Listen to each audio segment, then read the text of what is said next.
It's a squatter camp. It's not even an informal settlement. He saw that their younger brothers and sisters are here and are unemployed.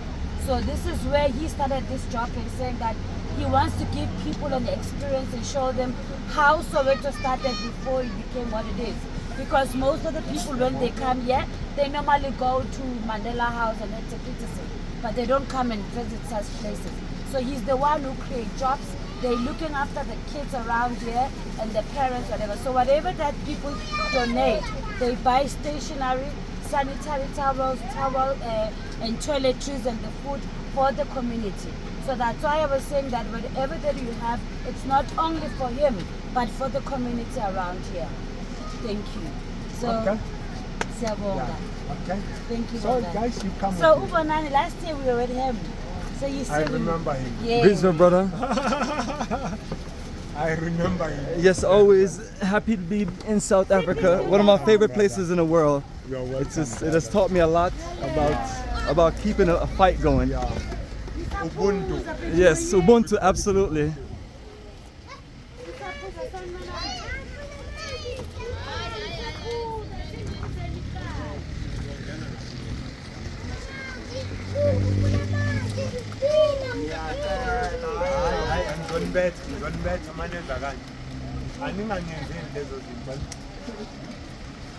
Of course, he is such a wonderful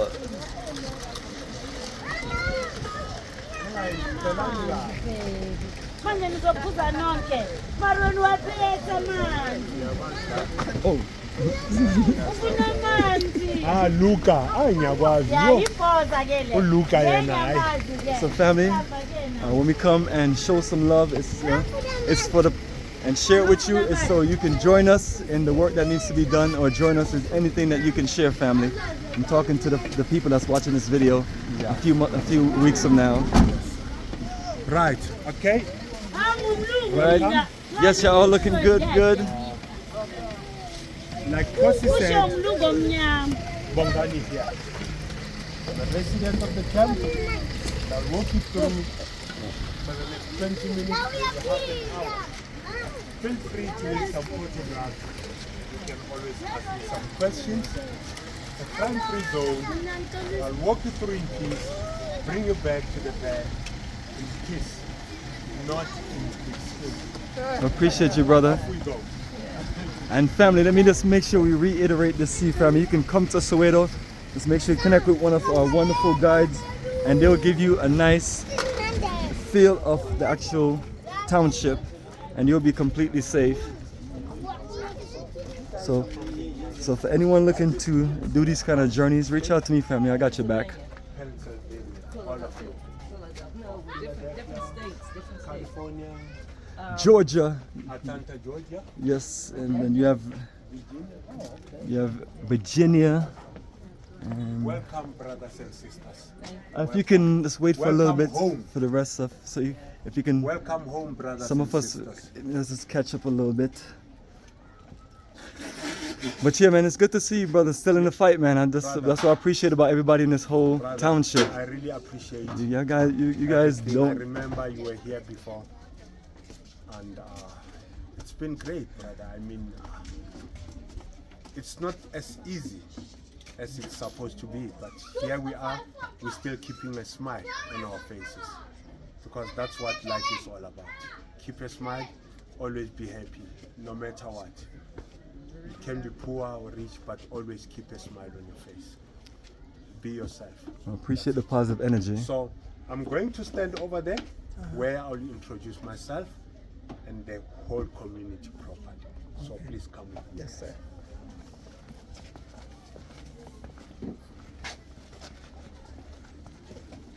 Okay. Over here.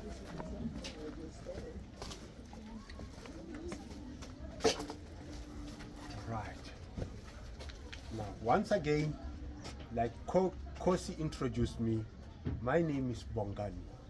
It's a Zulu name. It's very common in South Africa, and it simply stands for being grateful, for gratitude.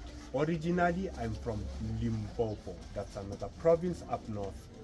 The province is called Limpopo because of the river, the Great Limpopo River, that separates Zimbabwe to South Africa. But at the moment, I'm staying right here in this community. Now, this community was named after an activist, a social worker by profession, and former wife to the late Mr. Nelson Mandela, the second and famous wife, Nomzamo Winnie Madikizela Mandela. She's known as Winnie Mandela. But now, we chose the name Nomzamo. That's her African name. It means someone who is always trying. Plus minus 3,000 people are living here. We have people from all the 9 provinces of South Africa, as well as people from neighboring countries.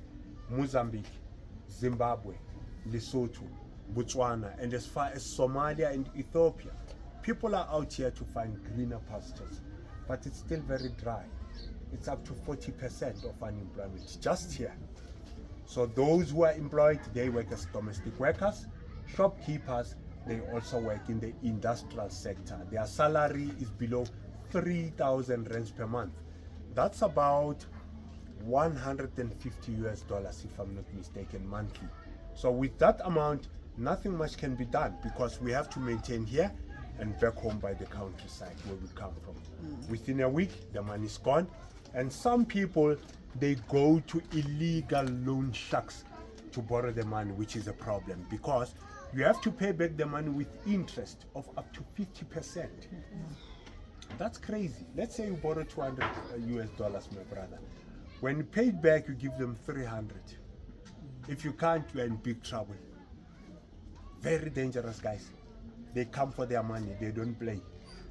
And those who are unemployed, they survive through selling different things from fruits and vegetables to jumble sale.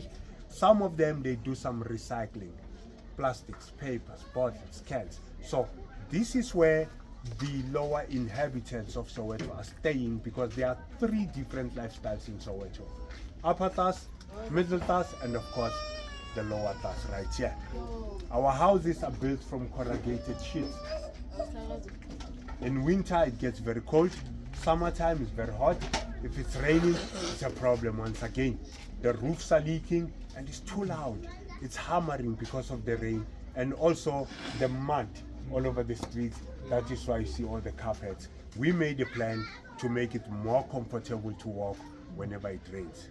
Now, many people cannot afford to buy new shelters. We call it a shack. To buy a new one, maybe this size, that's about 3, maybe 4 meters per side. You can pay close to 4,000 rands, which is very expensive. So some people, they get to scrap yards. That's where they collect the material cheaper and they bring everything together with the help of the community. It's a very united one.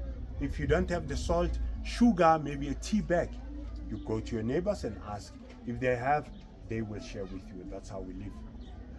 It's not like in the northern suburb where you have to call a friend, make an appointment to visit a friend. No, it doesn't work here. You go to a friend whenever you're hungry to say, hey brother, can I have bread? You'll get the bread. We call it Ubuntu. Humanity. It's spelled U-B-U-N-T-U. Ubuntu. You take care of me, I take care of you. A kid is raised by everyone in a village, maybe community. That's our number 1 motto, taking care of each other. Now, in a shelter this size, you can find 3, 4 people, maybe 5, and that's where everything happens. Cooking, sleeping, bathing, it happens inside the very same room, which means no privacy. Whatever she does, I'm watching her. You are watching me, my brother. That is the situation. It can be a family staying together. It might be siblings, even friends from the same village when they come out here to find better opportunities. Because people still believe Johannesburg is the business hub of South Africa. Once they get here, they'll find better opportunities. But unfortunately, guys, things are not working out very well. The leadership is not in good shape. There's so much happening, you know, corruption, nepotism, tribalism. The list is endless, but people still go out and vote for the same people because of the legacy of Mr. Nelson Mandela. Yeah, he was a great man. We used to love him. But we cannot hold on to him. We need some changes out here. I guess sometimes people are wondering, what's the other option? Yeah, there are options, but individual options. Yeah, well, we can talk Well, because as far as normally, a political let me be party. honest with you, we normally arrange workshops whereby we invite the youth, myself and a couple of guys involved in the project. We invite the youth, raise different topics from health, entertainment, sports, education, just to try and develop the youth, since we are facing so many challenges. HIV and AIDS, teenage pregnancy, girls as young as 14, 15 falling pregnant. They can't go to schools anymore. So we do talk to the youth to rather abstain, use protection. Those infected with HIV, we advise them to get to hospitals, satellite clinics for free medication, but they still do it anyway, but we still keep spreading the word. Coming to education, we are very hard. We don't play. We push them to go to school because we believe education is the key. That's it. So 95% of the kids from here, they go to schools, they walk in groups for the next 15, 20 minutes. It depends where they are going. And there is no excuse for a kid to say, I'm not going to school. Because public schools are free. They provide some meal and stationery. So the only things we need to buy as parents is school uniform. So sometimes a parent can come to say, hey guys, my kid doesn't have school shoes. We have to compromise. Whatever contribution that we receive, we have to buy that kid school shoes. Because if they don't go, they don't have any friends anymore. They unfriend them. That is the situation.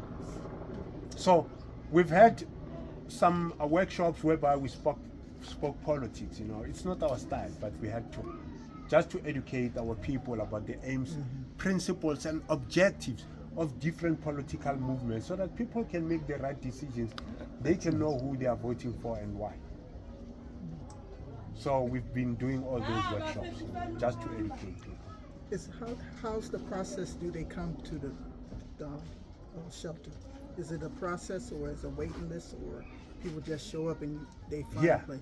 Now, communities like this, you just come out here. You don't have to ask for permission.